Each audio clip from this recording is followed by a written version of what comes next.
like it. It is Wednesday night. It is 7 o'clock. And it's time for the South Carolina Normal Cannabis Conversation. Yes, it is. Oh, man. I gotta say, where's these buttons I'm looking for over here? Cannabis Conversation. There we go. Welcome. We'll hang out here for a few minute or two. We'll let some people join us in the room, but welcome to those who are starting to join us. VP, I got to tell you, it feels good to be live again this week. The recording was convenient. It was, helpful in a situation where it was necessary.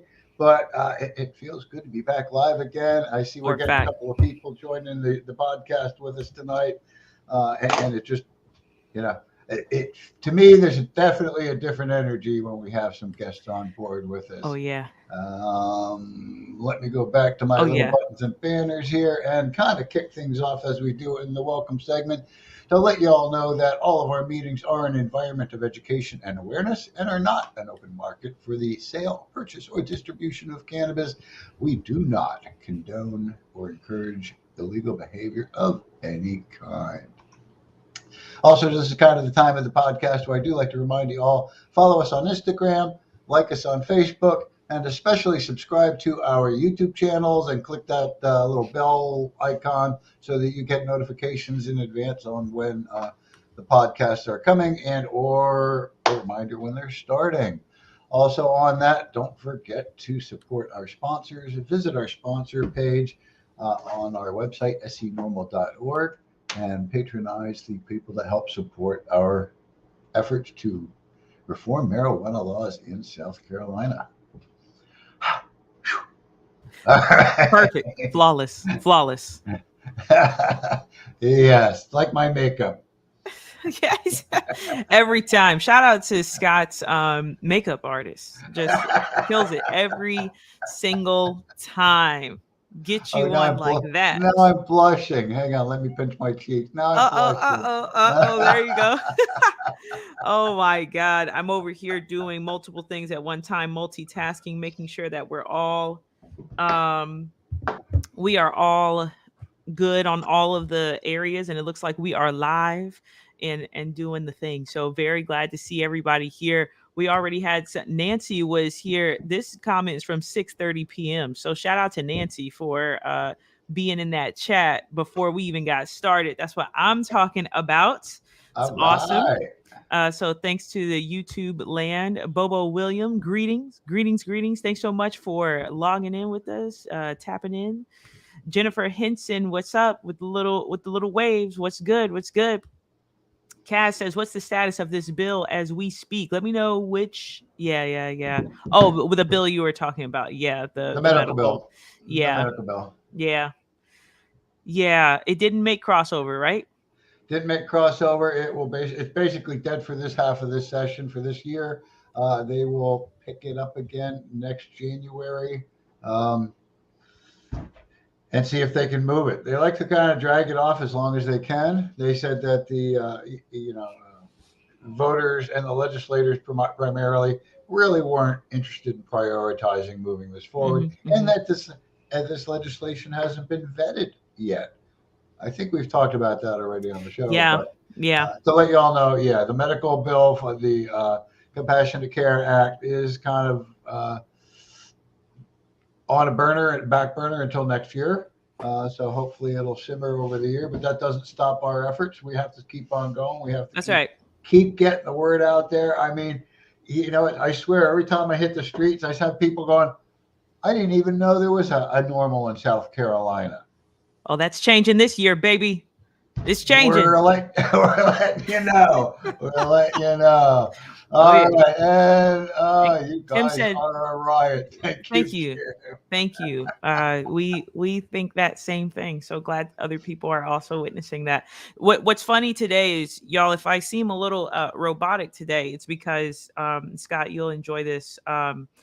I was able to jump back into the gym this week and was a little overzealous on the first day. And now my neck is like, hey, remember that thing you did on Monday? I'm like, yeah, I remember. So I'm a little early, during the 30-second countdown. You guys don't know this, but we we break it down behind the scenes. Like the 30 seconds is going and we dance. And boy, I tried to fist pump and that was a H nah. Okay. That was a heck to the nah at all.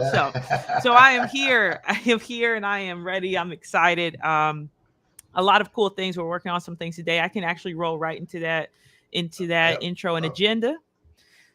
So I keep hitting the wrong button here, it's so I okay. don't We're know all where here. the All hell these I am. messages are excellent. There. All the messages are still relevant. Today, y'all, I'm excited. We're going to talk about Nancy Mace. I'm actually going to put Scott on the spot when we get to that point in time so that he is. I got to move my camera up because I keep looking up and you guys are probably like, what is she looking at? There we go. A little bit. See, look, little green screen trying to play me. Hold on. Yeah, see, mine's like Here we go. off to the side of where I usually look because I'm looking at the monitor and So, you know what? That's not gonna work. Okay. So we're going to talk about Nancy Mace. She opened up a office in Mount Pleasant. Also, a study that recently came out talking about the effects of cannabis as it relates to motor crash, fatalities, suicide rates, and opioid overdoses. So we're going to talk about that as well. And then also talk about Second Chance Month. If you don't know what that is, don't worry. I'm going to let you know. It's you're in for a little surprise if you don't know what it is. I know I was when I read it, but it's going to be a fun show tonight, per usual. But the only way to kick off that fun, cannabis trivia time. Take it away, Scott. Let's get them trivia questions. time. All right. I like that.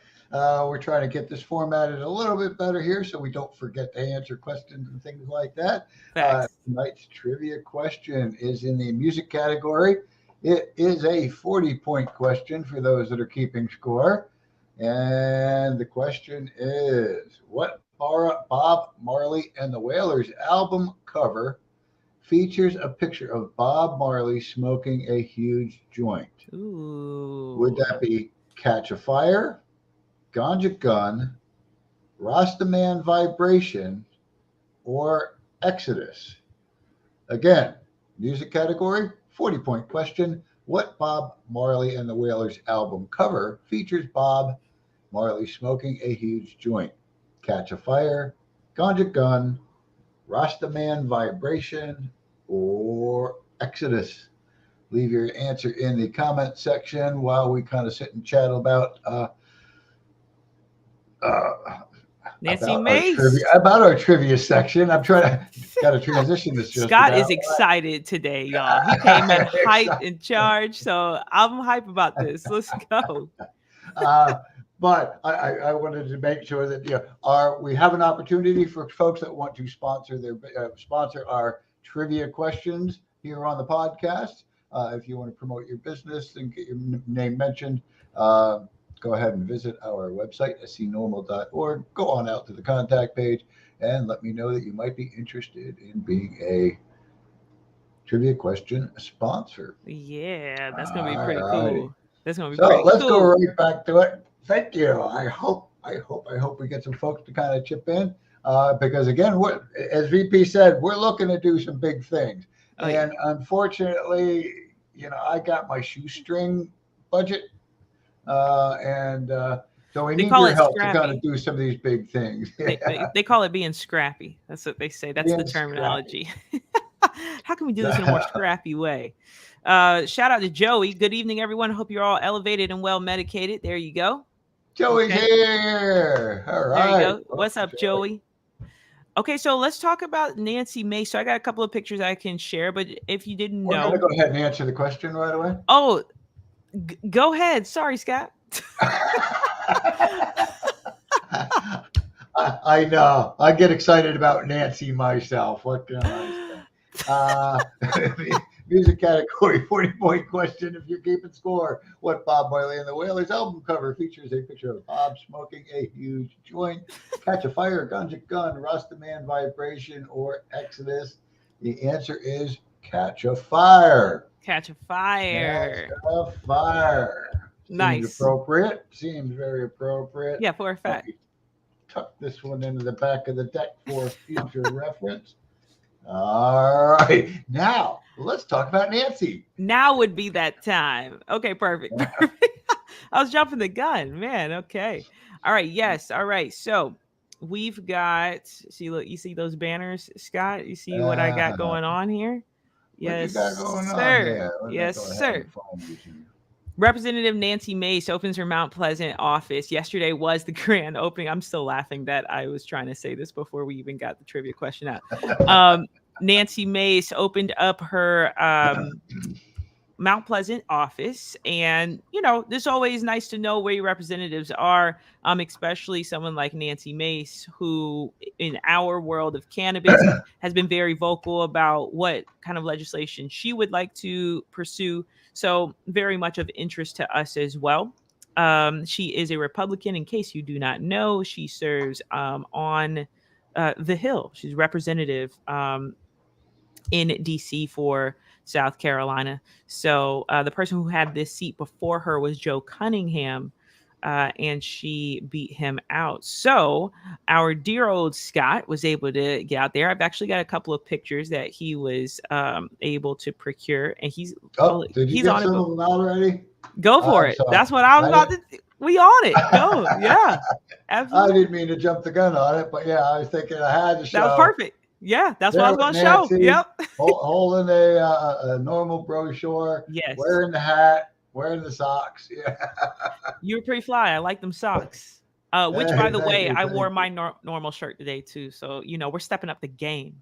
All right. That's what I like to see. There See you what I'm go. saying? Little We uniform are. up in here. So how was it, Scott? How was the event itself? You know, it looks like they had a little ribbon cutting, things of that nature. Like what was the crowd like? All the things. All right. Let me kind of just go ahead and I'll pop this thing off the screen again. We don't need to keep sharing that. I got there early. I'm probably, I don't know, 20, 25 minutes from Mount Pleasant when it's not rush hour. So I wasn't sure how long it was going to take me to get to Mount Pleasant.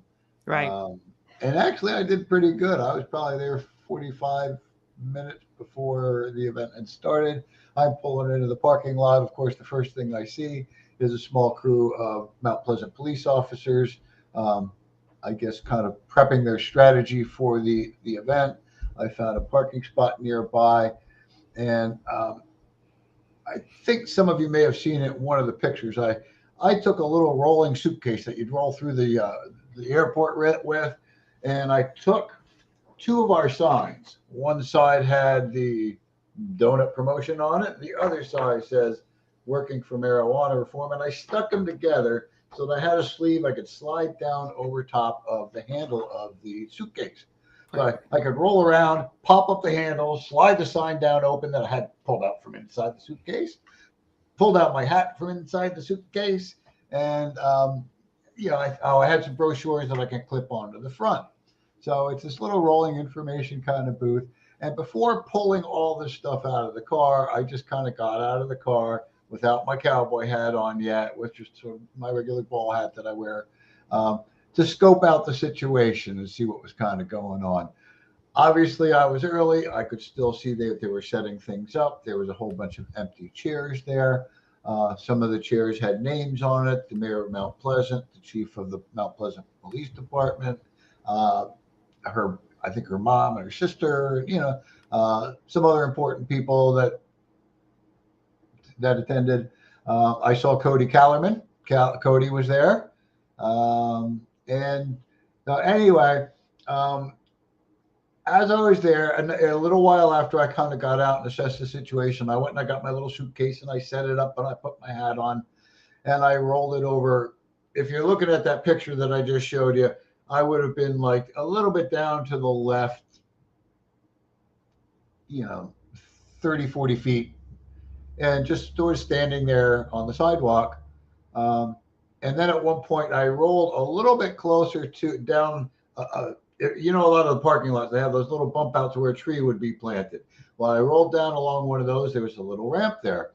Made sure I stayed out of the way. And at one point, not too long after that, I didn't know the officer at the time, but the uh, chief of the Mount Pleasant, the police department, sort of started walking in my direction. And he's kind of looking at the sign. and you know me and the kind of idiot I am. I just looked him dead in the eye and went, "Donuts! Look, donuts!" And he wasn't, I guess, impressed by the donuts as I thought he might be. He You're just a kind of special like, case for us, Scott. You're a special. You're a special case, and there's a place for you here. and there's a place for you here. There's a place My for you wife here. tells me quite often I live in my own little world. Uh, I can't deny it. I do.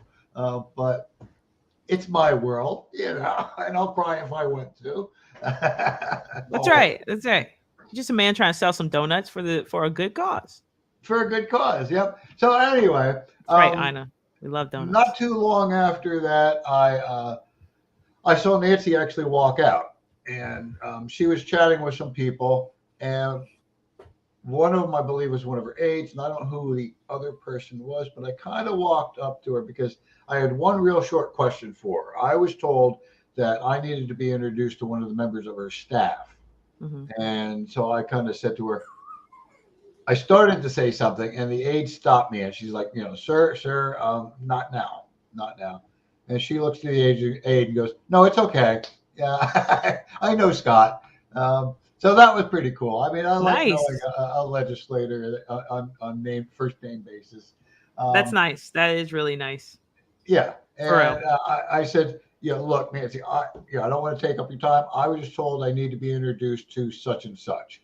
And so she then looks to the aide, tells the aide to go get me his business card, and I can contact him later and get the introduction set up. Um, That's awesome. Just because of the way that I think that some of the things that she has and that she's proposing is a little bit more aligned with you know some of our goals. Still some things that should be tweaked and things of that nature, but you know I'm we it's waiting to nice see. to have that. After she had this business card brought to me, or whatever, had this guy go to his business card while he was doing it. She did then take a moment and say that the States Reform Act was going to be reintroduced in probably a light version, and that she's going to also be introducing some like smaller, easier to move forward cannabis related bills. So I'm interested to see what's coming up with that, and it's always nice to get a little bit of Yeah, a heads up, like, hey, we're doing things a little different here, but here's right. kind of what we're doing. Um, Yeah, I wonder what reform light will be. yeah, I'm kind of curious about that myself. But so anyway, after I chatted with her, there was still time for the event to start. So I took my little rolling suitcase and my little cowboy hat, and I walked around to the front of the building, which is right on Coleman Boulevard in Mount Pleasant. If any of you are familiar with Mount Pleasant, at 5 o'clock, 5:30 in the afternoon, Coleman Boulevard is just a line of traffic. So I didn't have a lot of time to stand out there, but I had about a half hour or so. And I went out and stood by the street and held up our signs and tried to let people know that, hey, there is a normal in South Carolina. There is a group that's working to reform marijuana laws here in South Carolina, and here we are. So that went well, and then about 10 or so minutes before the event was supposed to start, I went back around, kind of, hung around in the back of the group. Had a few. Oh, you were asking us how many turned out. I'm bad with group numbers. I'd say like 2 or 3 dozen people were Cool. there. Let's call it 3 It dozen. looked like a solid turnout. Like it looked like a That's solid it. Yep, turnout. it was a solid turnout. And they had, like I say, there was the chief of police, there was the mayor, I believe there was the head of the local chamber of commerce, and it was a nice little fair. There was cookies and some fruit and some little snacky pinwheel things, whatever you want to call them. Yeah, give But us the of food course, rundown.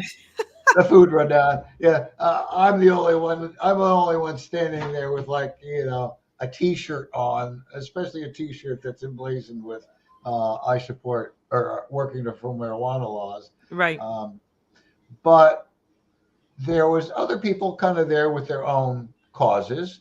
I know that there was a mother there. I believe a mother, was she also a school teacher? I forget. But had questions about. Um, well, here you go. She has a 2.5-year old, and they're just starting the mass shooter drills in Mm, school, and she's talking about how traumatizing it is as a parent to see this going on. Um, that's tough. and then there's others talking about women's health issues, and there's others talking about different kind of stuff. And I know I don't want to ramble too long on here, No, um, all good. but Go ahead. so anyway, good event. I had a number of people that did come up to me. The one I must say I kind of like when somebody said thank you for your service, That's and great. I mean I like that because I do feel that I'm working for the community. I'm serving our community, and I don't think some people see that. And so when somebody acknowledges that, I mean, it feels good that they say For a that. fact, for a fact, for a fact. When somebody tells you fighting the good fight, or I had someone actually hit me up on LinkedIn. I had met them at a networking group and was talking about cannabis and just marijuana laws and things like that. And they sent me a message afterwards and said, "Please keep fighting that good fight. Appreciate what you're doing." And it does feel good. It does feel good. It does feel good because I know a lot of people are afraid to be public about their opinion on cannabis. Right. Um, and so it's nice when, folks say, hey, thanks for doing what you do. And it, okay, thanks. It feels good. Now, here we go. Let me blush again.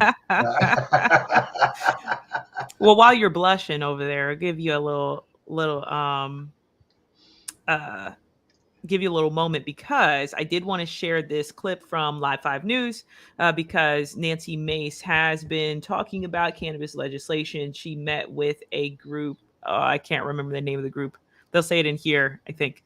But wanted to play this clip just to show kind of what she's been talking about, and give us a little bit more texture to her presence within the low country. So let me know if you can hear this. Welcome back. Congresswoman Nancy Mace spent the evening Yep. talking about marijuana legislation here in Charleston. Melissa Rademacher attended the town hall and asked the representative about her support for federally decriminalizing the drug and giving the state's regulation. Putting states in the driver's seat. That's what Congresswoman Nancy Mace says the States Reform Act is all about. They're on She's Broad been working Street. on marijuana or cannabis legislation since she was a state lawmaker and now wants to advance federal legislation to make a big impact. The bill she introduced would decriminalize the drug at the federal level and then allow states to decide on prohibition or regulation. Mace is an advocate for medical marijuana relief, citing her own use for recovery after a traumatic rape and seeing what the treatment can do for veterans she knows.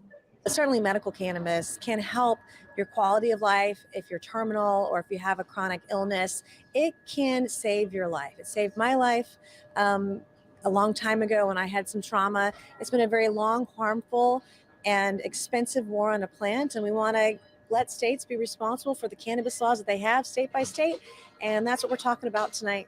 Mace says she plans to launch the bill about halfway through this year and wants to work across the aisle with medical professionals and businesses to get it across the finish line in a way that works best for each state. In Charleston, Melissa Rademacher, Live 5 News. So there you go. Just a little bit of, that's downtown Charleston right there, right off of East Bay. It looks like they were in Magnolias. But glad to see that, of course, that conversations, no pun intended, but cannabis conversations are occurring everywhere, that legislators are holding them, just for her to have these conversations in front of, her stakeholders, in front of her supporters. I think is very valuable. And I do like it. I like seeing things like that. I would love to see more of that. And I know we've talked about that as normal. What do we want to do in terms of holding town halls or just keeping people abreast of what's out there, legislation wise, which is another reason why we do cannabis conversations, right? So that people can have an idea of what's going on. But legislators going out and talking about this is very valuable. And I just want to see more and more community members being attuned to that. So I thought that was pretty cool. Wanted to share that. And another thing I want to share beforehand on the before we move on to another cannabis trivia question is that a month ago, Nancy Mace did this interview with, what was it, Vanity Fair. I'm going to drop the link in the chat for everyone out there because it was, I felt like it was a good read. Felt like it was, as okay of an interview that can be done with a politician in general. But I think this interview gives a little bit more of, just a little bit more insight in a different lens of who Nancy Mace is and what she kind of stands for. So just in case you want to brush up a little bit further, but in kind of a little bit of an orthodox way when it comes to politicians, check out that Vanity Fair article. Came out March 7th or something like that. I won't go through it on here, but dropping that for you all to jump into later on. But I'm going to kick it to Scott now for cannabis trivia question number 2. All right. Let me first respond to Josh's comment here. Oh, I didn't even see. Yeah, he must have seen me dance. Are you like Elaine yes, from Seinfeld? I quite often get thanked for not dancing. Not as often I get thanked for not singing. Ooh. Ooh. I mean, people ask me all the time, hey, can you sing solo? So low that we can't hear you. There you go. Can you sing tenor? 12 miles away. Maybe you can like hum vibrations.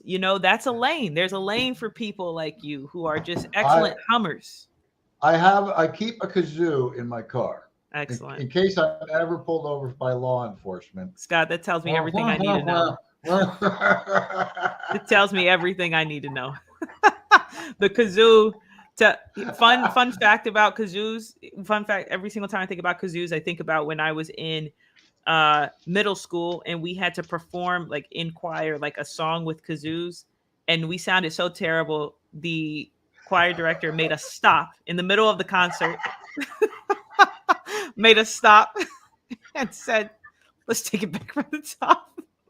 And I'll never forget that she was like, yeah, I can't take much more of this. We're going to stop and we're going to start back over. And that right there was a life lesson. So fun fact. Sometimes you just got to stop what you're doing, recalibrate, take it from the top. Don't be ashamed. Don't be ashamed of that. Well, that is a good life lesson, I gotta say. That's a great life lesson. But when it comes to the dancing, as Josh is referencing, now mind you, when I was a youngster, I was sent to dancing school. Mostly it was like acrobatics and tap dancing, but it's been all downhill since. I mean, like spiraling downhill. Spiraling just out of control. Woo! Okay.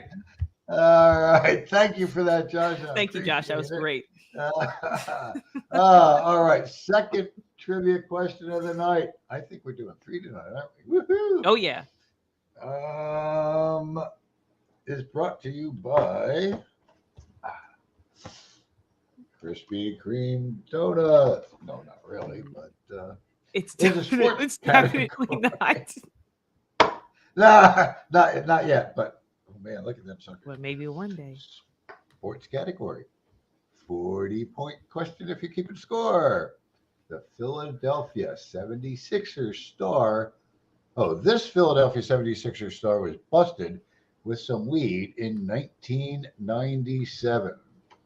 Was it Maurice Cheeks, Dr. J, Charles Barkley, or Allen Iverson? I don't know if there's any basketball fans out there in the viewer cast tonight, but again, sports category, 40-point question. This Philadelphia 76ers star was busted with some weed in 1997. Maurice Cheeks, Dr. J, Charles Barkley, or Alan Iverson. Can I phone a friend? You can phone the friend. We're going to give you a couple seconds while I give a little plug in the minute in the middle. Again, this is a great opportunity for somebody who might want to sponsor this segment. And I did jokingly say Krispy Kreme donuts, but I want to let you all know, if you haven't visited our Facebook page yet today, I actually hit the streets in front of a Krispy Kreme here in Charleston on Savannah Highway. I had on, of course, my cowboy hat, had my little suitcase thing with me, and was hawking some freaking donuts out there. I didn't have a lot of time to spend. I probably was only out there for a half hour or so. I had a conference call I had to jump on to, so I had to rush, as he says, rush through Charleston traffic to try and get home in time. But anyway, I was able to, again, show the signs. If you get a chance, scan that barcode. You can pause the video. You can pause the video, scan that, and go ahead and order yourself some donuts. Anyway, I got out in the streets. Go ahead and see on our Facebook page. I may have shared it on some of the other social media as well. Picture of me looking like an idiot in front of a Krispy Kreme donut shop here in Charleston. So the answer of the sports category. It was a great picture. Oh, you're looking at it. All right.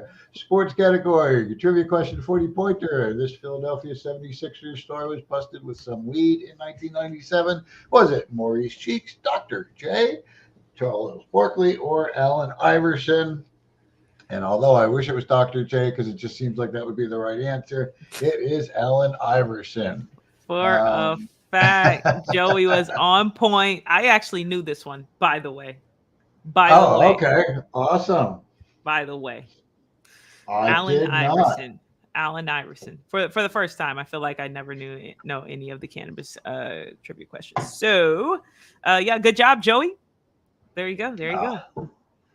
Okay, perfect. Thank you for that. Excellent. Nancy, what's cooking? What's up? What's going on? How you living? All right, Nancy. I don't know if she's been with us at 6:30 or had commented earlier, because we saw your comment at 6:30. I don't know how it got there, but that was cool. But nice to have you back on board. Thank you for joining back in again. For a fact, thank you so much for being here. We're actually going to roll into the next piece, which is going to be this study. Oh, I'm excited about this, actually.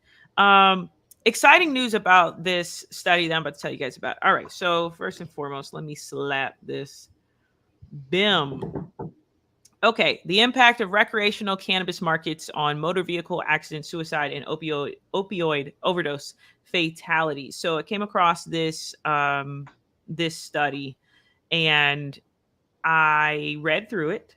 I'm only going to touch on, I'm going to keep it high level this time, because the author of this study, one of the authors, has agreed to do an interview with us on Cannabis Conversations. Whoa. Oh, wow. That's pretty awesome. So it's going to be pretty cool. Let me go ahead and pop this thing up on here. I'm getting the link in here in the chat.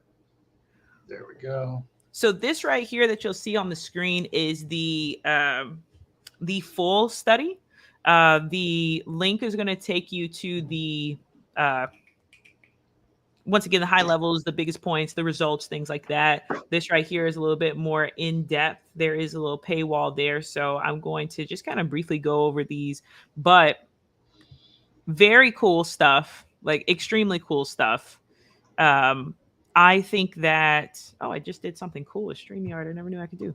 I thought this was a really, my favorite word, interesting study, because we talk about this a lot when it comes to the marketplaces. We hear this a lot, right? Like, people are there's going to be more impaired drivers. There's going to be, just chaos in the streets. Or this particular study right here focused on these 3 motor vehicle accidents, suicide, and opioid overdose. So when I reached out to Samantha Marinello, I asked if she would be interested in coming on to the show, talking a little bit about the study, sent her a list of questions. So if you all have any questions too, please feel free to send them our way. We're looking at her potentially coming in on the next show at probably the tail end of a general body announcements from Scott. But this is going to be really cool because of the fact that we're going to be able to see how, the whys behind some of these studies.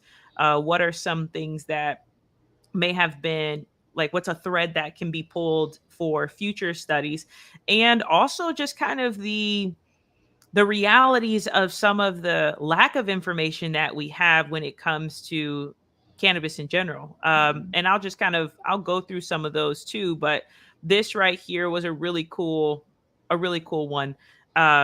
They have a lot of information in here. I'm going to hop around because once again, I'm gonna keep it high level. There is a lot of information to digest, but the results are as such. Hold on one second. Let me see.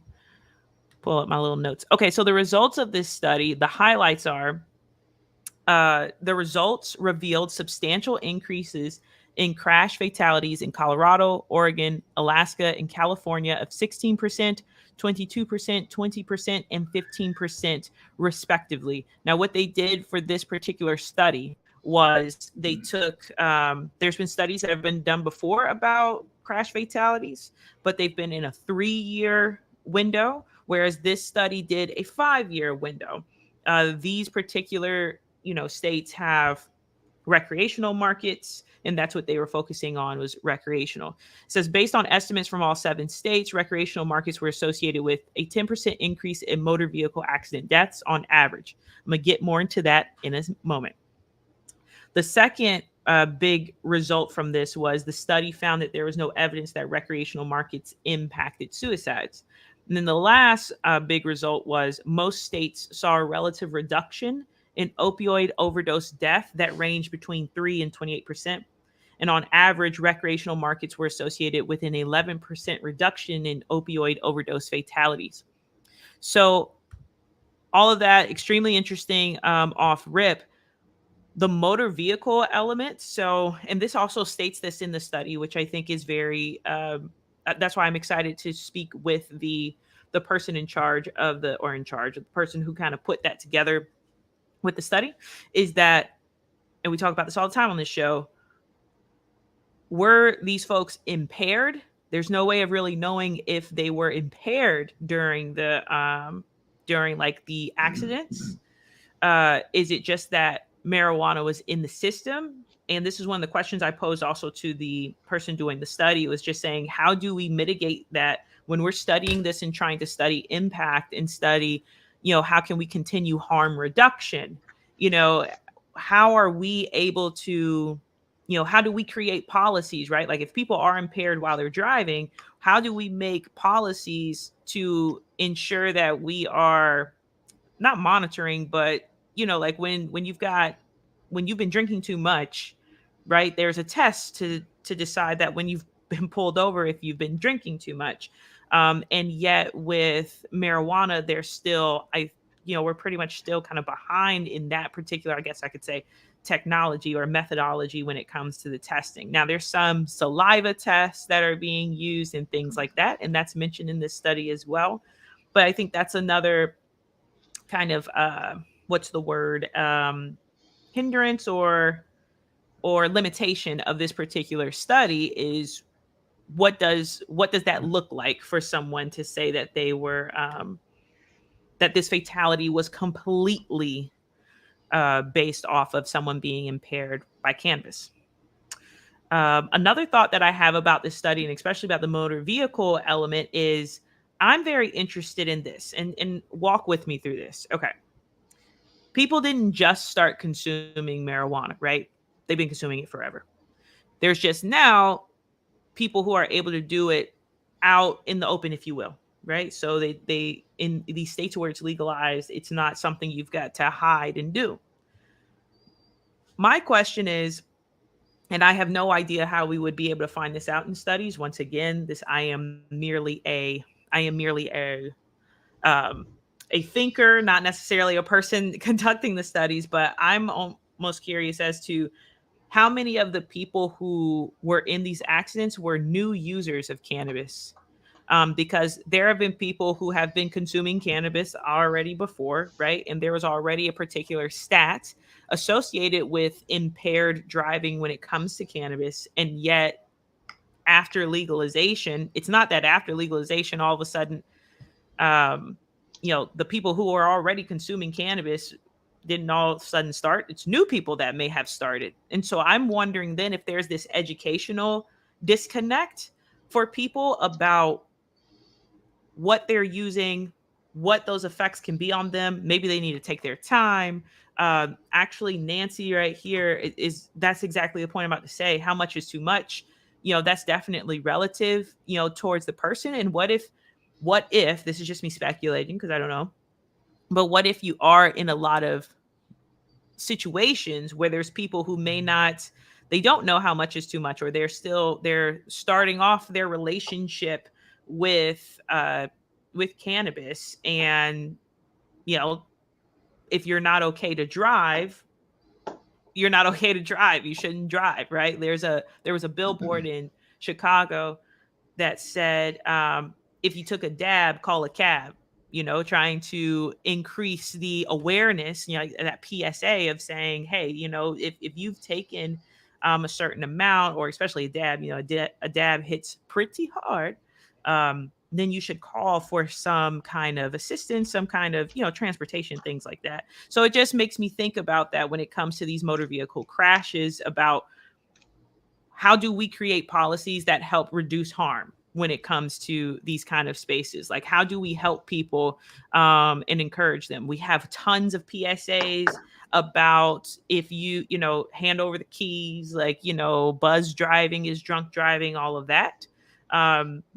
And that's also suggested in this study too, which is another thing I like about the conclusion of this study, which focuses much more on, instead of just demonizing legalization, it really puts the responsibility of policies and really harm reduction, and saying what are the policies that can be put into place to further help people, to guide them in making some better decisions if that's the case. Anything on the motor vehicle before I kind of move on to suicide and opioid? Once again, trying to keep it high level, but the motor vehicle definitely intrigued me the most. Scott, what are your thoughts? Well, that's always been an issue for me when they say, "Oh, there's been an increase in cannabis associated with these wrecks or with accidents with motor vehicle deaths." And I have to ask, how are they determining this? Um, Mm-hmm. I've always said that the test for cannabis just being stored in your fatty tissues don't indicate impairment. And Right. that's what they really need to do, is come up with some sort of baseline function that you need to have a driver's license. Um, and if you can't meet that baseline function, then you don't get your driver's license. And then, of course, if you do have your driver's license and you get pulled over because they're suspected of being impaired, you at that time would again need to meet those baseline functions. Um, just saying, oh, you've got cannabis in your tissues, or it smells like weed in here, and you could have smoked within the past 5 hours, Right. doesn't really indicate impairment to me. Um, Exactly. so Exactly. Yeah, that's what I think. So it almost too is this kind of space of, even when these studies are being done, I don't think that there's always a malicious intent of, like, I don't think there's always a malicious intent of providing the information. I think that sometimes there's truly, like, these limitations of what we're talking about. There is no, like, we don't know of anything that can decipher that exactly, like what we're talking about. Like, so when it comes to studying, I think it just shows us the layers that need to be taken into account when studying cannabis. Um that's right, but yeah, another. Go yeah. ahead, go In ahead. that same situation with a motor vehicle, with somebody consuming hemp, it's going to show up the same. That's right. Um, That's right. you That's know, right. you got to show me impairment, Yeah. or I'm not convinced. That's right. The conclusions right here too. I'm going to read this conclusion out, but I wanted to at least introduce this before we move on to the next cannabis, or the last cannabis trivia question. I wanted to present this study to you all. Drop the link in, which we already have, and take a look at it. read over some things. If you have some questions, hit us up, email us, let us know. We will have the author of this study gracing us with her presence. That's going to be really cool. I'm excited to ask some questions there and just get a little bit more insight as to how this process goes and what some of the findings are that they have, or what has shocked them the most from this, or what didn't shock them the most. And see if there's any, word on the street of even more studies being done. But the conclusion here says, in the U.S., an increasing number of states are legalizing recreational cannabis use and implementing recreational markets.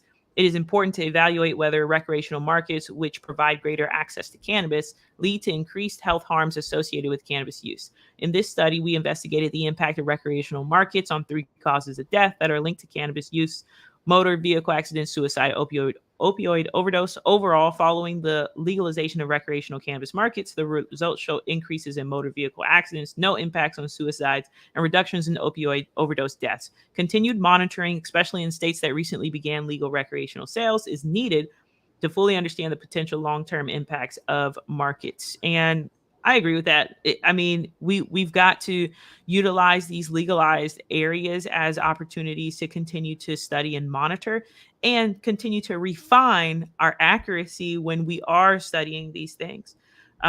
We have to have some answers to some of the questions that we presented today, and that we always have when it comes to that, and what people have been going through for a long time with cannabis, of people being able to, or law enforcement being able to utilize things like smell, or, if you pop hot, that doesn't mean that you're impaired driving. You may have smoked a week ago. Like, it doesn't, there's not a lot of clarity around that. And I think more studies like this will help kind of bring that to the forefront. I think we just got to talk about it. And that's what we're doing here. So wanted to get that in front of y'all.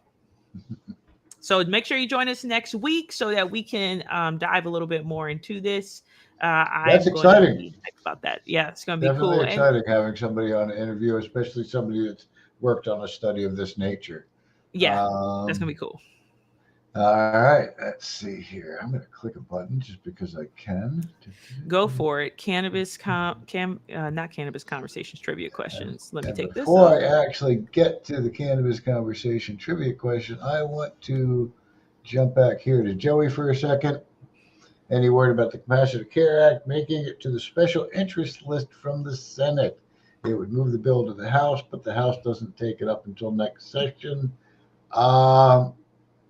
No, I'm unaware of a special interest list. Now, as many of you know, I'm kind of learning as I go through this. I'm surprised by new stuff all the time. If you have any information on the special interest list, share a link with me or something. I'm just a little lost for words, but no, it hasn't made it. Just from what I had heard earlier on them, it didn't sound like they were interested in moving it forward or giving it any priority at all. I could be mistaken on that, but Joey, again, we'll definitely do some homework there, because something about that sounds. I was reading that bill earlier today because I was waiting on, when you track the bill and it tells you what the status is, all those other kinds of things, and I was waiting for that just kind of official shift. For some reason, special interest list is ringing a bell to me. And I'm going to have to look through some of my notes to see if there's something I've written down about that. Oddly enough, Joey, that sounds very, very familiar to me. So we'll do some more homework on that. I'm not sure, but something about that phrase, I feel like I read. That's not the exact name of the list, but it's something to that effect. Okay, yeah, there's something. You've primed my memory about something, but we'll do our homework on that and then let y'all know. Yep, I'll fill you. We'll get you back to y'all. All right. Joey. So thank you very much for that. Appreciate the question, Joey. Keep us on our toes. Category for this question: slang. It's a 30-point question. Again, for those keeping score, putting the lit end of the marijuana joint in your mouth and blowing into someone else's mouth is known as a shotgun, reverse hit, or boat. Again, it's a slang category, 30-point question. Putting the lit end of the marijuana joint in your mouth and blowing into somebody else's mouth is known as a shotgun, a reverse hit, or a boat? All right. Geez, what can I plug now? Oh, you know what I'm going to plug? I'm going to give a little plug out to the folks that are kind of across the street from the Krispy Kreme Donuts on Savannah Highway, because they let me put one of my signs in the front window of their vape shop. So if you happen to be up there near Jay's Vape and Smoke Shop at something like 1414 Savannah Highway, sweet. I want to thank them for having the sign in their shop and for helping us to support our efforts to reform marijuana laws. All right, slang category, 30-point question. Putting the lit end of the marijuana joint in your mouth and blowing into someone else's is known as a shotgun, reverse hit, or a boat. And I see Nancy's got it, Joey's got it, Jennifer's got it, Ina's got it. You guys are all winners in my book. It is a shotgun. A classic. Although we used to do something back in my day too called a steamboat, but I don't exactly remember what the hell that was. I was probably going to have to research that steamboat. Yeah. The steamboat. I think it had something to do with like a toilet paper roll and a joint. Excellent. Creative. Oh, actually, that's what it was. You took a toilet paper roll, poked a little hole in it, stuck your joint in the top, and puffed. And there's no judgments. There's no judgments here. Hey, I was like 13, man. Don't judge. No judgments. Okay, all right. I mean, I was over 18, so don't judge. Yeah, because that's everyone's story. That's everyone's story. All right, let me get this little banner off of here. All right, Second Chance Month. Let me breeze through Second Chance Month because then I've got a did you know for you all. Steamroller, Joey said also, by the way. Steamroller, okay. Steamroller, which would make sense. The roll. Yeah, that makes more sense. Little pun. Okay. That Steamboat must have been some other variation. All right, Second Chance Month. So I'm bringing this up because President Joe Biden, proclaimed April to be Second Chance Month. Now, the reason why this is relative to what we're talking about is because in this proclamation, there's cannabis is mentioned, right? And of course, they're talking the whole point of Second Chance Month is exactly what it sounds like. First paragraph, I'll read this. America has always been a land of second chances, founded on fresh starts, new possibilities, and the belief that every person deserves to be treated with dignity and respect. During Second Chance Month, we recommit to helping people forge the new beginnings they have earned in building a safer and more just society. So they're talking about the justice system. They talk about how cannabis, the entire proclamation isn't about cannabis, but it is mentioned, which of course we know why it is, or excuse me, cannabis is not mentioned. Marijuana is. I always have to, make sure I'm clear about that. Because of course, Joe Biden mentioned about the pardoning and trying to convince and push states in this month to also fall in line with that. So he mentions about, says, we have taken historic steps to end our nation's failed approach to marijuana. Sending people to prison for possession has upended too many lives for conduct that many states no longer prohibit. It has seen Black and brown Americans disproportionately arrested, prosecuted, and convicted, and imposed unfair barriers to housing, employment, and education. Last fall, I announced a full pardon for federal and DC simple possession offenses, while calling on other elected officials to do the same at state and local levels where most marijuana prosecutions take place. So feel free to read this proclamation. There's a lot of critics still about, and a lot of really kind of bipartisan elements of people asking, like, what's the next steps? So when it comes to this pardoning, what does this mean? Like, how are we going to push states to also do this? Like, how do we convince that? What's the next step? There's, the pardoning and things of that nature is definitely something that is helpful, but we've even talked about that a lot too in these conversations about what does that mean for us on local levels, and how persuasive is this? Not that there's anything wrong with it, but how persuasive is it, especially in a state like South Carolina? But Second Chance Month, keeping it in mind, I guess. I don't know what else would be done during this time, or what kind of efforts they're going to push during this. I guess it will be time will tell, matter of time. One of my favorite phrases for sure. But we'll see how this goes. I want to see more things done at the state level. Don't we all? Yes. So, Yes. I mean, I'd be willing to do a Second Chance Month and give the freaking government a second chance, a do-over to completely wipe out cannabis prohibition. I'd give them a second chance to do that. I'd give them a chance. Yeah. Legalize that thing. Thing. That would definitely be a very big Stop step. making criminals out of your citizens over their choice of what they consume. Yeah, exactly. And making some mandates, especially about how, just Nancy also said this here too, the jobs, employment. They talked about this, employment, education, it's housing, child, also just the domestic units as well. We've talked about those conversations about people having their children taken away. Like there's things that really need to change about this. And so I'm curious to see what, especially since this was so articulated within this proclamation, I wonder if we're going to see other things this month centered around that messaging, whatever it may be. So keep an eye on it for that. The last thing I wanted to share, because it's 7:58, I'm going to breeze on by, because I keep telling you guys that I'm going to tell you about cannabinoids.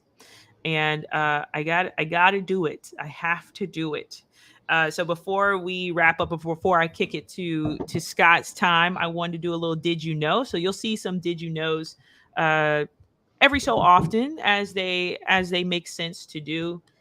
And it's really just what it is called, a Did You Know? And so today I wanted to tell you a little bit about THCA, give you some fast facts about THCA. Know you hear a lot about it.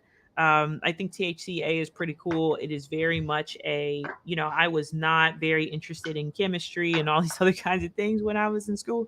But cannabis definitely makes it much more interesting than it was when I was in school. So THCA, let me read these facts off for you. 1, THCA is the acidic form of THC.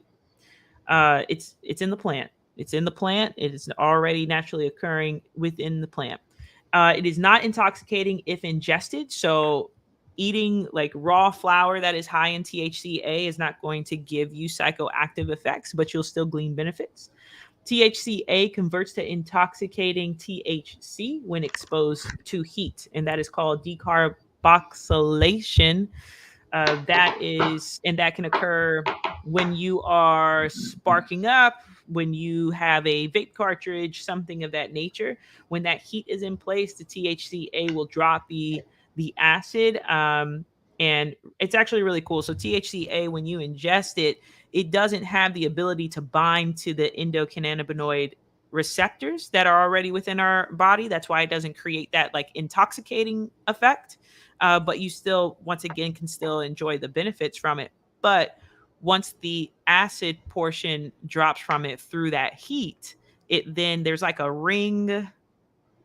I'm not describing this well. We need a visual, but molecular, I guess, makeup of it. There's like this ring that stops you from binding to the endocannabinoid receptor, but heat breaks that away. So that's where that transformation comes into play.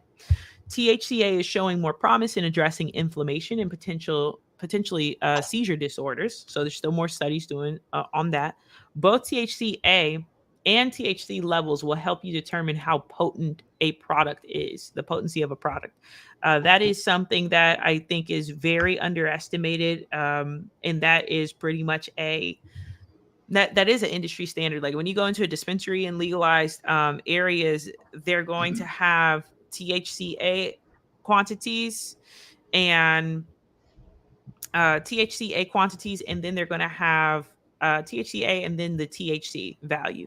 And oftentimes it's actually preferred that the THCA percentage is higher because of the increase of the potency, but then also the quality of the potency too. So when you read something and it already says that there's this much delta 9, there is, yes, you'll still have that much delta 9, but there's going to be a little bit of a, how can I describe this? Not pure form, but like fresher, if you will, because the THCA is going to convert into delta 9, whereas when you start burning delta 9, it's already delta 9. So you see what I'm saying? Like it's not going to be as that longevity Really? there or the intensity. What if I decarb it before I eat a nug? So that's a good question. And what I would say is, based off of what the process would be, I would say yes, because once you would get the intoxicating effects, because once you decarb something, that's what's happening. You put Be nugs like in the eating oven. edibles. Yep. Yeah, you put the nugs in the oven, you decarb it. Yeah, that would have to, according to what these, what am I trying to say? I'm trying to say laws of physics, but that's not correct, y'all. I am not a science person. But is I would say yes, you're going to get some intoxicating Yes. effects there because you've done the process. Yeah, that's why you want to decarb before making your edibles. That's right. Whether Yes, it's for a before you fact. make a butter with it, or whether you just take That's that right. raw flour, grind it real fine, and mix it in with your brownie mix like we did in the old days. Right. Although back in the old days, we really didn't know about decarbing. Right. So hopefully we baked at a hot enough and long enough temperature, and we probably wasted a lot of really crappy Mexican weed back in the day. What do they say? Science can be fun. This is one of those Science moments. can be fun, yeah. Delta 8 is also derived from THCA. We talked about this before. Delta 8 is naturally occurring within the plants, just at smaller amounts, but also derived from THCA. It's a THC, so once again, there's that acidic version. Consuming raw cannabis for THCA provides some of the same benefits as activated THC, but without intoxication. That was pretty cool. I feel like that's pretty cool. Some of the same benefits, not all of them, but having that, even without having the intoxication, is pretty attractive, especially to someone like me, or someone who may not be so much of like kind of a head high person or things of that nature. This would be a really great thing to explore. So I just wanted to give you guys that. Did you know? I'll do a different cannabinoid in the future, but wanted to touch on THCA. I know that we're seeing that pop up a lot. It's getting pretty popular, and it can be easy to say, like, I think with all the different kind of variations and things that are out there, it's easy to get lost about what is truly natural and what is synthetic. Like there's all these conversations about that. So that's what I want to focus on, the things that are natural. Okay. The more you know. The more you know. Thank you, VP. Appreciate that. I see we are running a little bit later than normal tonight. I know sometimes y'all like us to run a little bit late, but it is about time that we kind of wrap things up for this evening. So I'm going to try and make it quick. Bear with me. I'm going to repeat myself because that's what I do. It's part of the messaging. Got to say it over and over again. But it's April. I'm pretty excited that it's April. And this is our first cannabis conversation during April. We got a lot of stuff happening this month. We actually have two separate events going on 420 here in the kind of Charleston area. One of them is on Johns Island at Low Tide Brewing. The other one is in the Somerville area, and that is at the Not Burger Pub. Check out our website or our Facebook events page for more information on those. And come on out and spend a little time with us. They both are running something like 5 to 10 or 4 to 10. I mean, 5 to 10 or 6 to 10. I think it's 6 to 10 in Somerville, 5 to 10 on Johns Island, Charleston area. Also on 4/18, we're going to have a fundraiser at Village Idiot Pizza in Columbia. We still need a couple of volunteers to help us kind of fill out the staffing on that. We really need just like one or two people at a couple of time slots to stand there with hopefully one of our donut signs, flip it around, working for, and some of our brochures to hand out to anybody that might be interested. Um, and I think those are the main fundraiser events. Well, one other fundraiser, of course, the donut one, and also a fundraiser I didn't mention per se tonight. Again, in Somerville, the Not a Burger Pub is doing a month-long fundraiser for us. This is their third year in a row doing it month-long event fundraiser for us. Go in there, order a special burger, a couple of special drinks on the menu, and for each one of those items you order, they will make a donation to South Carolina Normal. So if you're in the Somerville area, or for some reason need to go there, or wish to go there, or want to make a special trip, I got to tell you, my son, motorcycle rider years back, not so much now, but they would travel all over the countryside and just go, oh, let's go eat there, let's go check out that. Jump on your motorcycle right on to Somerville and go to the Not Burger Pub. Beyond that, those are most of the things I think we've got scheduled for April. So definitely order up some of them donut certificates. That is a nationwide fundraiser. You get these little codes. You take them to the Krispy Kreme. You can cash them in nationwide. I came home with a dozen fresh donuts today myself. It was kind of fun. Here's the little code. Got my receipt zeroed out because I gave them a little code. And they make great gifts, Scott, right? And they make great gifts. You can while you're ordering them, you can online, you can actually send out a dozen donuts to your friend. All you need is their email address. Send them the code for a dozen donuts. Hopefully they live pretty close to a Krispy Kreme. So send them out to your friends, to your loved ones. If you happen to be in another state and you want to support what we're doing here because this is your hometown, or South Carolina is your home state, go ahead and buy some Krispy Kreme donut certificates and cash them in whatever state that you're in. That would really help our efforts here. So I am getting a kick out of a number of people have commented on some of our social media posts that, here's an article where Krispy Kreme has invested or donated money into anti-marijuana campaigns. And I'm like, well, we found a way apparently to get Krispy Kreme to give us money for pro-marijuana. So whatever the article says, we're turning it around. That's what we do. We're making lemonade out of that lemon. Woo! We're making. What would be the donut equivalency to making lemonade out of lemons? I don't know. Oh, well, my wife and I were talking about it. You make one of them freaking cheeseburgers with a donut on the other side. Those are concerning. Though I did have an amazing donut in Arizona. It was not Krispy Kreme, but it was like a donut with ice cream in it. It was amazing. Oh, it was amazing. I'm not going to lie to you on that one. That was a cheat day. Okay. That was great. On that note, I've got my sweet tooth cooking here, and I see people are kind of dropping off the podcast a little bit. It is past our normal run time, so we're going to say to you all, thank you so much for joining us. We always appreciate your being here. Don't forget, we will be back again next Wednesday, 7 p.m., so don't forget to subscribe to our YouTube and hit that notification bell. VP, any last words? I'm good. Thanks. Make sure... Well, Scott, you just said I was going to say like, subscribe, and all that, but BIM. Thanks so much, y'all. I appreciate y'all. All right. Bye-bye now.